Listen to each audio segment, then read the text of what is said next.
In today's tutorial, we're going to be making these cute little frumpy flowers, as I'm calling them. So they're quite simple, one layered, but they've got a lot of options that you could do bigger projects for them. Like you could take this bee snuggler, this is going to be a tester call, and then it'll be available in my Etsy shop, and you can make like a hat, attach it there, or maybe on the back, like a little backpack or something decoration. You can do it in the two colors or in the one color, like I have the orange, kind of almost looks like a sea star. You can layer them up together. I do have an example of one I did sew together on my Instagram page, or you can do it this way, so they're multi-leveled with layers of petals.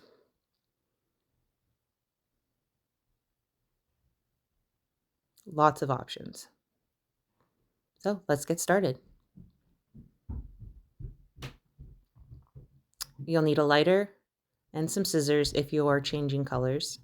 Then you'll need your middle color, not very much, probably about 2 yards, and then half a skein of your color for your petals.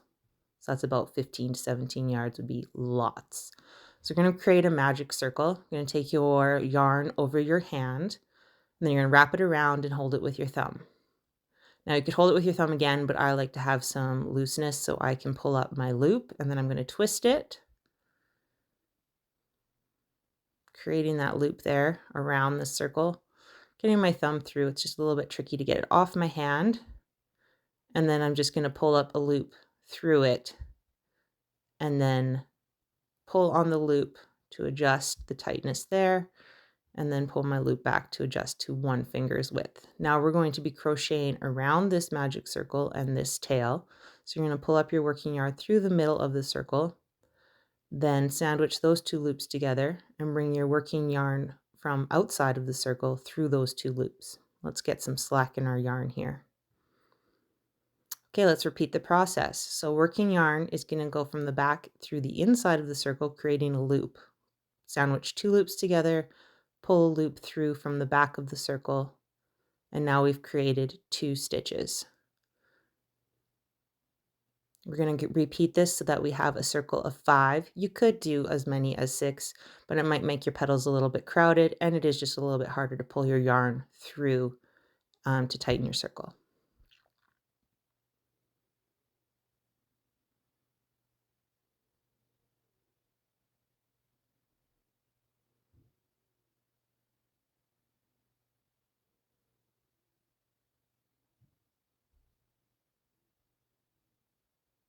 Last stitch here, you can always snug up your yarn if you're running out of tail. You can pull it a little bit snugged up so that you have a little bit more tail to work with. This yarn pulls nicely. Some yarn is tricky to pull. Fidget with it, pull it out a bit. Make sure you're pulling gently, not to break it. And like I said, some yarn pulls nicely and others does not. Having a little bit of trouble here.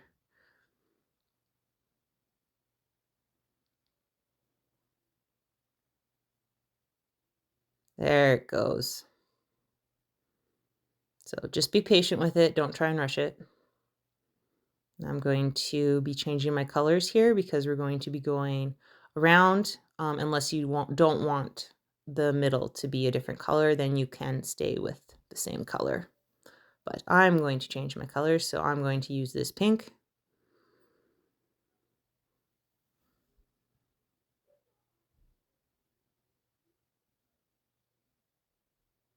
I'm going to cut right at the base of the stitch there. You can always pull the loop back through so that you have more room to work with.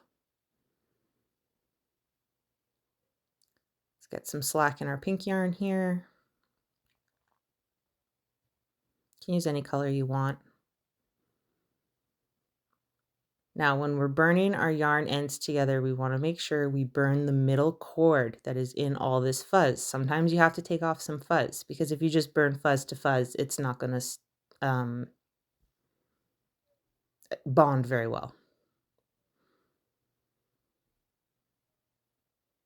So focusing that burn on that center cord. See how it's lit up there in the middle? Less fuzz is being burnt.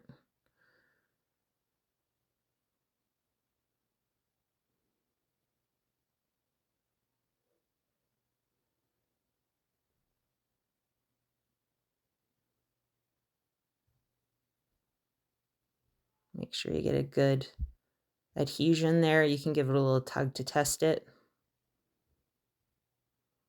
Okay, moving on. So the tail is on the back side of our flower. So we're going to anchor off our tail in this first little stitch that's not our first single crochet.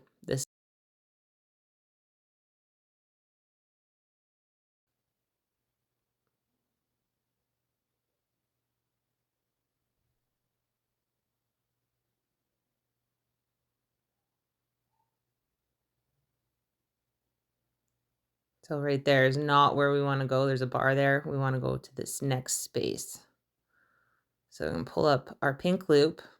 Now, normally I would put my right loop over my left loop because of the colors here. I'm going to put my left over my right and then pull up a loop. Now in that same space, I'm going to pull up, just knit a loop. So now I have 2 loops coming out of the same space. Now I'm going to knit another row of 2.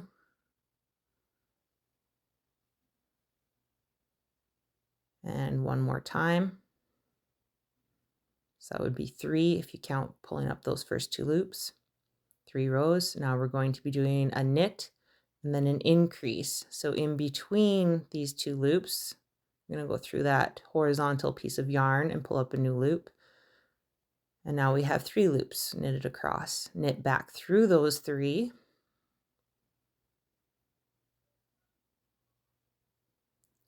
And now we're going to do a decrease. It doesn't really matter which way you go, but I'm going to put my right over my left and then my right over my left again.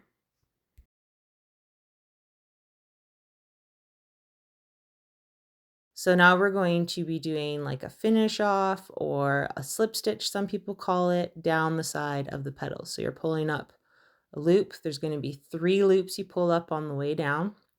Just trying to find the hole here in the decrease. And then you take the right loop over the left loop as we're moving down in that direction, or the old loop over the new loop, whatever you want to term it as. Okay, so now we've reached back to the middle pollen part. So we're going to pull up a loop again through there. We still have the loop on the petal.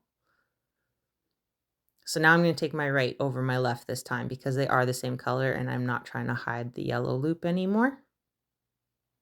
Last time I had gone that way.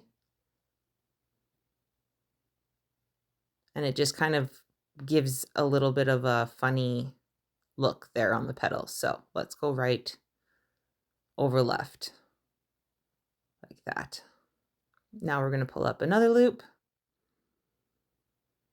and we're going to repeat this process all the way around our petals.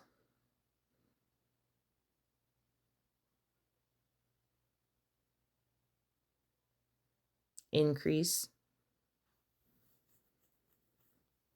knit back for 3,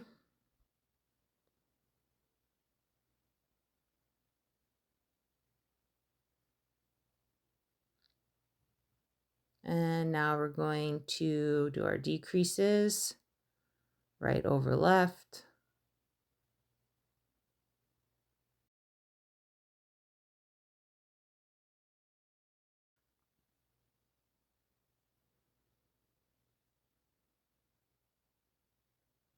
now we do our finish off or slip stitch down the one side of the petal.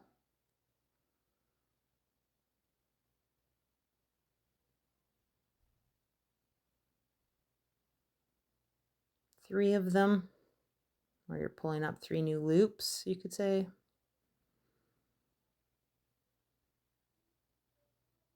And moving on to the next space of our pollen center, pulling up a loop, taking the right loop over the left loop, and the same process all over again. 2 loops, knit 2,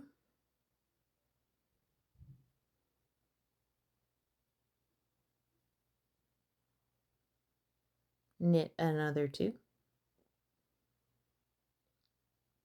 knit 1, increase, knit another one for a total of 3, Knit back through those 3.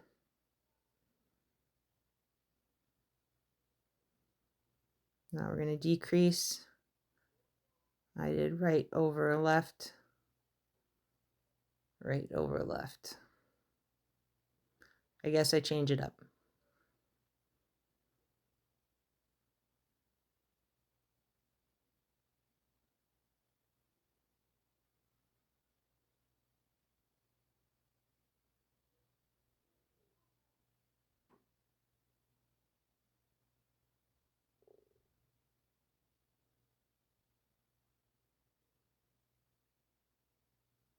So I'm just going to talk a little bit less in these last couple petals because I think you can either watch or you've pretty much got the pattern down.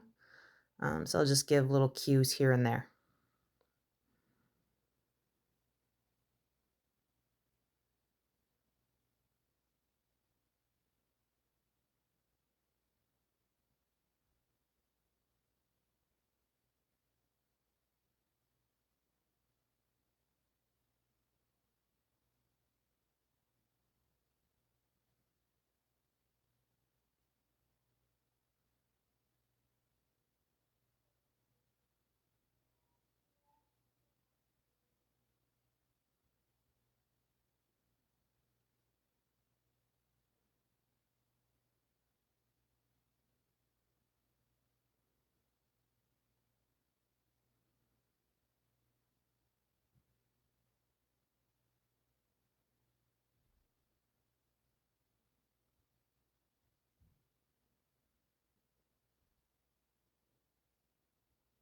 Okay, we're on to our last petal here.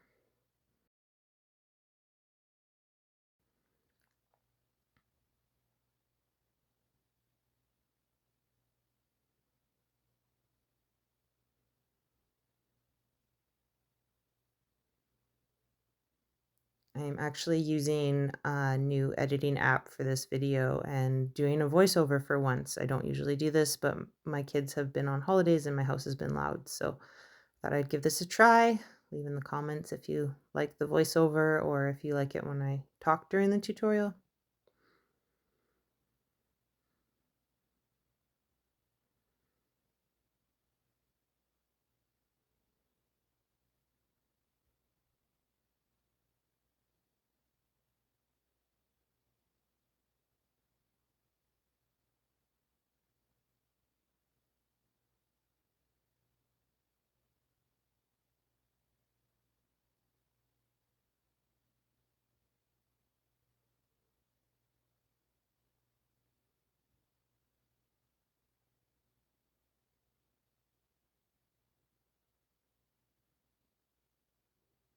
Okay, so we've hit our last loop. We've done our last petal. Cut your yarn. Don't need a super long tail, but we're gonna pull it through that last loop. And now go down through where there's a little bit of the pollen still kind of showing. And then I'm going to weave it around this first little kind of wonky stitch from having to go the opposite way with my yarn for that first one to hide that yellow. So I'm just going to make it look a little bit better, come up through that space and then go back down. There, blends it in a little bit nicer. I did anchor this yarn already, but I'm going to anchor it again just before I tie it to this other piece of yarn. Now, if you wanted to attach this to something, you could leave these yarn pieces as is. Like I said before, if you wanted to make like a little bee hat here, I would use those pieces of yarn to help tie it onto the bee. And if you don't want to do that, you can cut them like I'm demonstrating and then just burn the ends, tie them, sew them, whatever you want to do to finish them. I hope you enjoyed this Frumpy flower tutorial, and I hope that you will check out my other tutorials and my Etsy page.